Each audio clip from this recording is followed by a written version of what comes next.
Hey everyone, Kelly here. Today I'm doing a little exercise with masking, washing, and layering. I'm using Arches hot pressed paper, 140 pound, 100% cotton, but you could also use Fabriano Artistico as long as it's not the enhanced version, or you could also use Winsor & Newton Professional. I love that paper, and depending on where you get it and when you get it, sometimes it's a lot cheaper, half the price of Arches, and every bit as good in my opinion.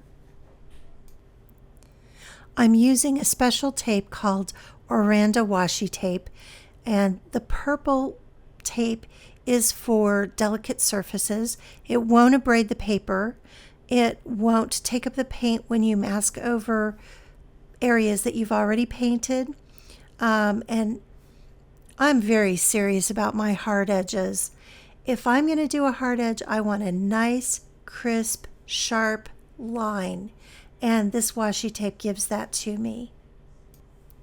You need a good burnisher. I am using an agate burnisher instead of a bone folder, mostly because I got it when I made some real gold paint, and the agate burnisher is what they have used for ever and ever and ever.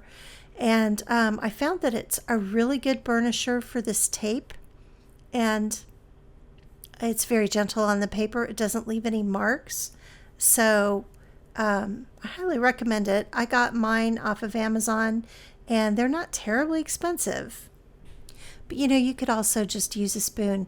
Anything that's very smooth and won't damage the paper is fine. You could probably even just very carefully use your fingernail. But this works really, really well.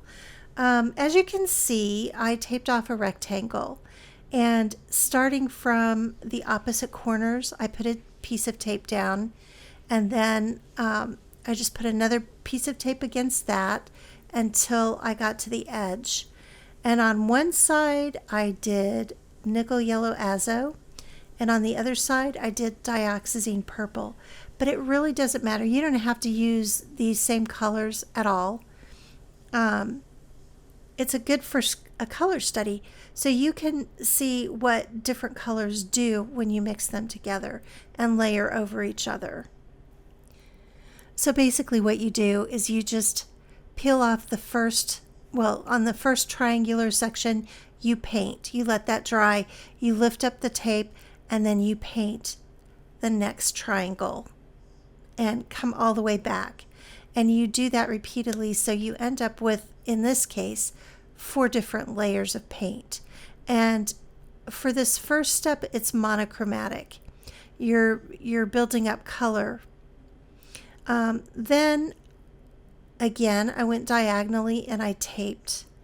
And I just put one tape against the other. And then I added 2 other colors. On one side, I did Phthalo Turquoise, and on the other side, I did Quinacridone Rose. The main thing I would suggest with this is if you want to get really smooth, clean washes, you don't want to do something that granulates. On the other hand, that may be exactly what you're wanting to study, and then that works well too. It just isn't what I wanted to do specifically for this one. You don't have to tape down the last triangle because that's the first one you're going to paint. And now I can slow down a little bit here and show you what I did. One thing to note, you need to mix very, very diluted washes for this. So I took a pipette and put some water in a little mixing bowl, and then I put pigment in it until I got the consistency that I wanted. And that is the wash that I will use for the whole painting. I won't mix more. You need to make sure you've mixed enough to do the whole thing. The brush is the other component of this, and I'm using a Winsor & Newton one-stroke brush. It's a flat brush. It's Kolinsky Sable, or at least it's Sable. It may not be Kolinsky, but I think that You can use whatever brush you're comfortable using and you like to use. You just want something that will hold a good amount of water and release it predictably. So you may be able to see here how the layers are building up and how easy it is to do this with masking tape rather than trying to draw the lines on and paint the stripes in that way. It just makes it so much simpler. I think that this exercise is good for beginners or people who've been doing watercolor for a while. I think you can always use exercises like this to sharpen your wash skills.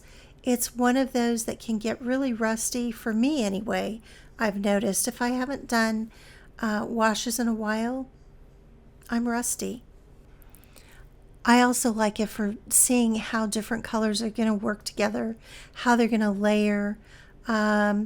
Doing something like that and really getting familiar with the colors and the paints that you have. It's just really helpful when you're in the middle of a project to know, hey, I want to add this color, and you know exactly what it's going to do. You know how it's going to granulate, you know how it's going to mix with the colors that you've already used, and you don't end up ruining a project that you've already spent a whole bunch of time on. Okay, now this part I'm using a thinner sheet, a thinner piece of tape, and I'm going over the side that is already finished. I had to tape another piece down, otherwise I wouldn't be able to finish this side on this triangle because when you pull the tape up, you don't have the edge from the other side to work with. I don't know if that makes sense. I hope visually you can tell what I did. And when you take the tape up, it's just so pretty. You can really see all the different gradations and how the different concentrations change even the hue. So then I'm going to retape again. I took all the tape off, even around the edge, and I applied tape around the edge of the rectangle. You don't have to do that, but I'm going to put some gold paint to separate each diamond of color. And so I had to retape it. And I also want there to be a little border around the whole rectangle. So I just took the tape up so I could start over and bring the border edge out. Burnishing these down is going to be really, really important for making the crisp lines. I edited it out, but there were a couple of times, and I didn't want you to have to watch it because it's pretty tedious, but there were a couple of times where I had to lift it up and reposition it because I didn't get the tape just quite positioned correctly. And that's one of the things that I do like about this tape is that you can take it up and you don't have to use a whole different piece of tape. You can just take it up.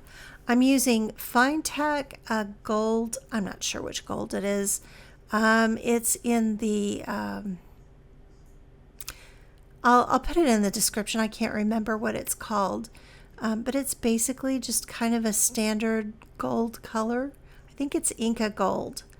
But any gold would do with whatever colors you wanted. Or you could just use black ink. You could do it with black ink. You could do it with black paint. You could use a marker, or you could just not do anything at all. But I wanted to do this. And I like the way it turned out. I'm not real big on doing tutorials personally because I think that there's an art to doing tutorials, and there are a lot of people here on YouTube who do awesome tutorials, and they're so organized. They list out the supplies, and they're just really good at it. I didn't record this with the intention of it being a tutorial. I just wanted it to be a process, but I also kind of wanted to share with you how I did it in case you want to do it I really like doing this kind of exercise, and I'm pretty stoked about this tape. This is a new find for me. I never would have discovered it except another artist on Instagram uses it for his hard edge acrylic paintings. And I just wondered if it would work well for watercolor and on watercolor paper. And it did. So, we all learn from each other, and I'm happy to share any information I come across. But now watch this. Look how clean those lines are. They're fantastic. And this is over an area I've already painted. I've never been able to do that with watercolor before. And I think it is basically because of this specific tape and burnishing it down. And of course, I tried it on cold press paper. It's just got too much texture and it didn't work. I just didn't get those crisp lines. I think the other thing that I really want to tell you I'm very stoked about is this burnisher that I purchased when I made the gold paint, because they use it to burnish down the gold when they do illuminated art. And I was kind of thinking, when you tape down a line like this and paint it, it adds a texture. There's a the paint actually has kind of it's dimensional. It looks flat, but there is a very microscopic edge to it. So I burnished that down because I was concerned that I might have a little trouble when I tape across it and try to paint. And I'm glad I did it, because it did indeed help. And again, I'm just going across like I did before. And I'm so sorry, my head got in the way. I tried an experiment with the angle of the camera where it was a little bit more overhead, and I just got my head in the way a couple times. Sorry about that. Yeah, it must have been very humid that day, because it was it was a frizzy day.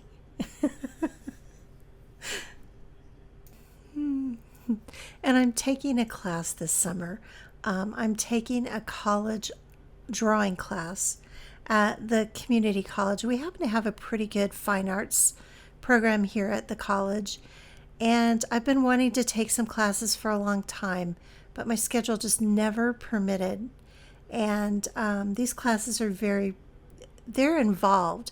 There's a lot of homework, and they're very time consuming. And this little 7-week, 3-hour credit class is pretty much a 20-hour a week job. But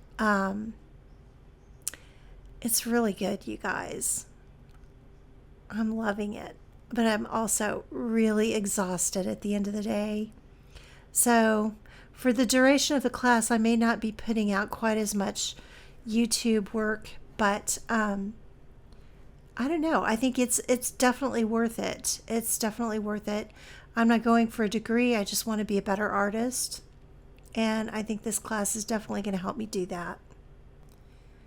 So now I'm burnishing down the lines again, just to make sure that there's no like little curb. It kind of like makes a curb, and you don't want that, because I still have to tape down and do the edges of the rectangle. So I'll do the top and the bottom, and then I'll do the sides after the top and bottom dry. In the end, I did sign this with the gold paint, and I am not good at signing work with a brush. And I know I could use a gold pen, or I could sign it with pencil, or I could use one of those pens and put the paint inside of it. But you know what? I want to stretch. This summer is all about learning. It's about doing things I don't already know how to do. And I really want to stretch. And even something as simple as signing your signature with a brush, I think is an important thing to learn how to do, at least for me.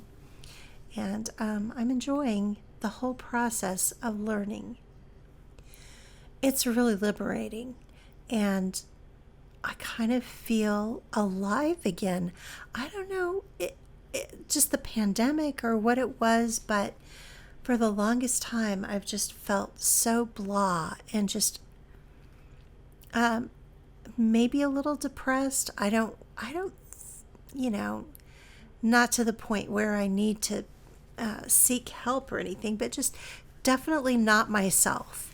And taking this class and trying new things, I almost didn't take the class because I knew I was a little afraid I would be older than my instructor. It turns out we're the same age, so I haven't crossed that barrier yet. But sometimes I think it's important to do things. It's so easy to not do something because it's uncomfortable.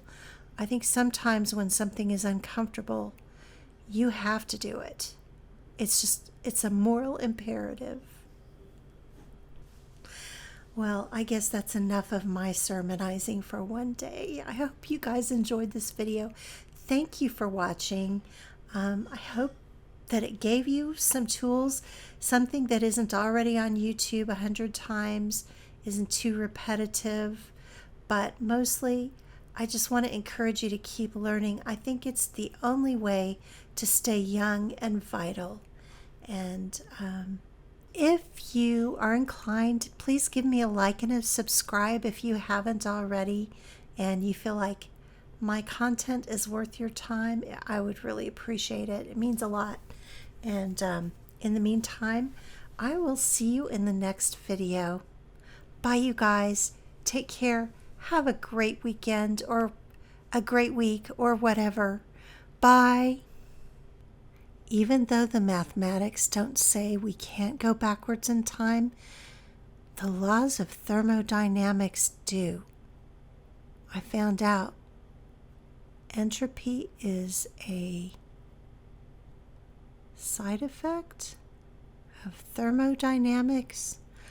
I don't know. It made sense when I heard it. Now I can't remember. But that's weird.